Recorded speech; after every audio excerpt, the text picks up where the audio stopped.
or do you want at will health care?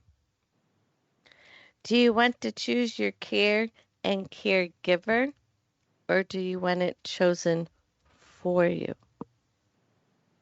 Are you willing to wait in line for care? Have you visited a VA facility, a Medicaid nursing home, or other state run facility? Are you willing to visit one before you decide whether or not you want Medicare for all?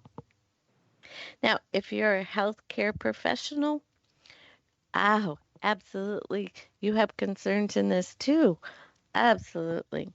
If you're a healthcare professional, are you willing to take a pay cut?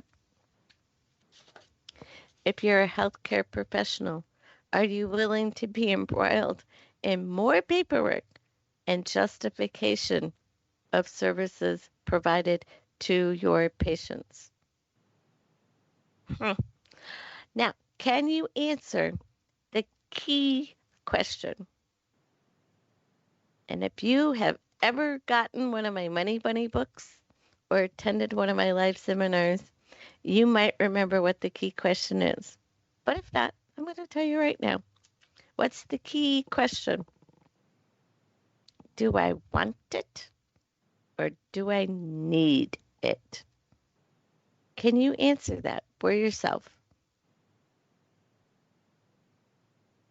Now, before we go full speed into the unknown of Medicare for All, like we did with the Affordable Care Act, which, in my tiny little humble opinion, is neither caring nor affordable. Neither.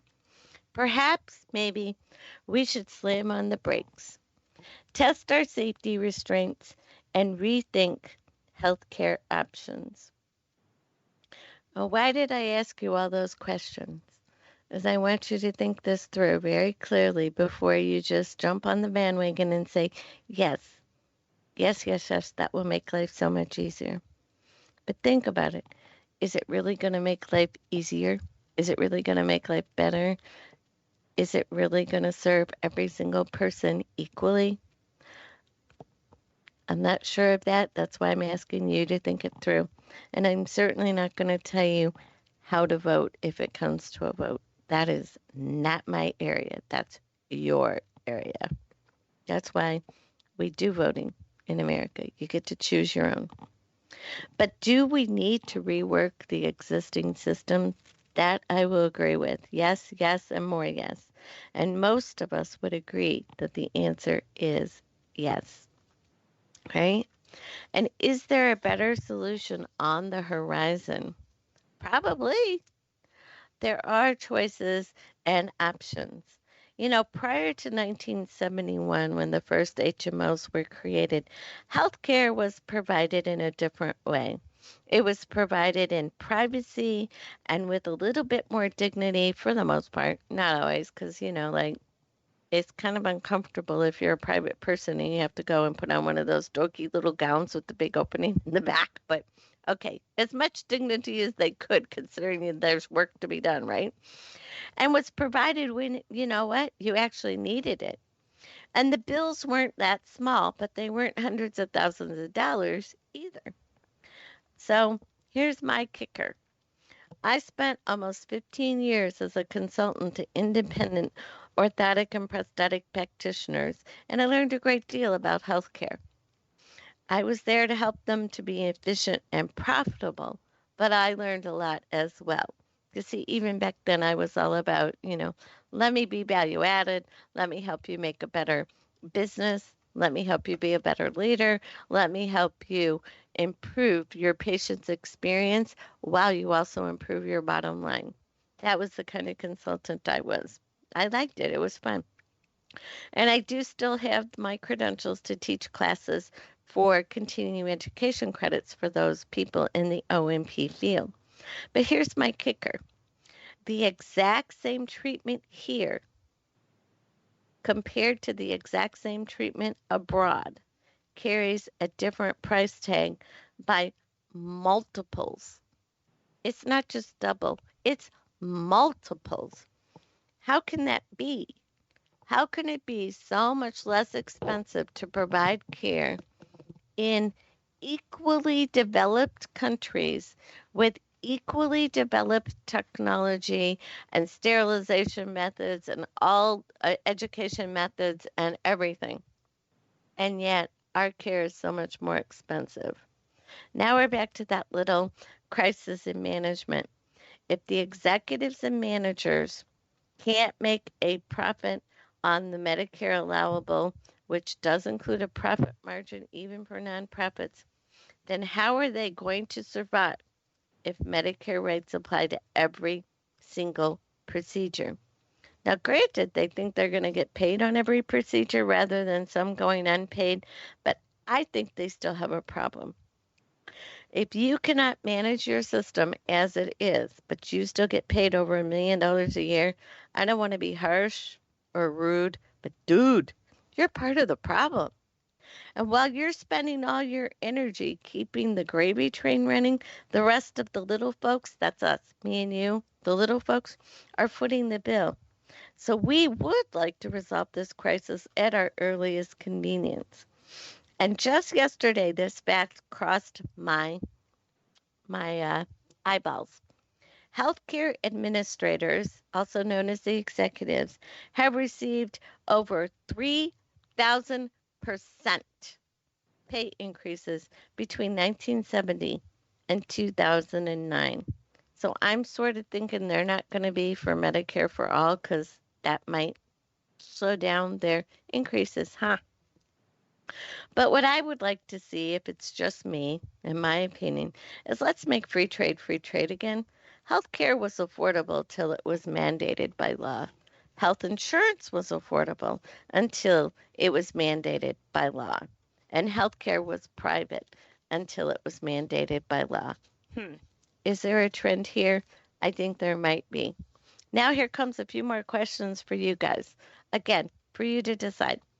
Is it within our abilities to redact those laws and rebuild a broken system to one that provides quality care with reasonable standards and doesn't require umpteen laws to enforce it? Is it within our abilities to choose caregivers for our family and pay them a reasonable price for the care? Is it within our abilities to insure ourselves for catastrophic diagnoses and pay out of pocket for the small stuff? Would we be further ahead if we did that? Now, at the current rate of about $15,000 a year in health insurance premiums for a family of four and an additional deductible of about $8,000, and that's pretty average. I'm not speaking out of turn here. Not everybody, but sort of average. That's $23,000 a year in care. You could provide care for yourselves and still buy the umbrella policy for catastrophic diagnosis. Maybe. And is it within our abilities to care for the indigent, the handicapped, and the chronically ill and the elderly? Well, I surely hope so. Are we that mean that we can't do that? And is it within our abilities to reduce, not increase, but reduce healthcare fraud, healthcare waste, overuse of this system, and reduce it from the billions and billions we're wasting? And is it within our abilities? This is a big one. You can all do this. Is it within our abilities to choose better health, better nutrition, more exercise, less discretionary habits that turn out to be detrimental to our health? So many of us could fix a lot right there. Not everything. We can't fix healthcare fraud right there. And we can't fix the brokenness of the system, but we can fix our own little personal area right there. So today I asked a lot of questions and I did it on purpose. I want to help you think this through. All right. And if you need help with your current finances or surprise medical bills, obviously reach out. Let me know because this is one of my hot buttons, as you can clearly tell. I would be glad to help you with these things. Again, it's rcmoneycoach@gmail.com. But if you want to join this discussion of Medicare for all, or you want to get political, please contact your elected representative and let them know how best to represent you in the coming negotiations of this very important topic. Because I'm going to tell you something, they only received $555 million in healthcare related lobbying money in 2017 alone. Maybe they need a little input from the people that are putting up all that money. What do you think? It's up to you. I know usually I solve your money problems, and I'm not solving this one today, but I'm suggesting you think it over very seriously before you stand up and say yes or no. It's up to you. It just might not be the panacea it's purported to be. Maybe enough is enough, but it's up to you, each person. I'm not telling you what to do or think on this one. I'm telling you to think it through before you take action. So, you know what I'm going to say before I leave you? And this was such a different show. I'm glad I had the opportunity to do it. Really, truly different. And to get you thinking. You can reach me, rcmoneycoach@gmail.com, or on Facebook, Rhonda Cobb, the Money Coach on Facebook. I don't need people to friend me on my personal page, but if you like the business page and you put in a question in the comments, I'll get there. I will answer it for you. Those are all pretty much free. So until next time, as always, be grateful and you will attract good things. I'm Rhonda Cobb, the Money Coach, and I get results.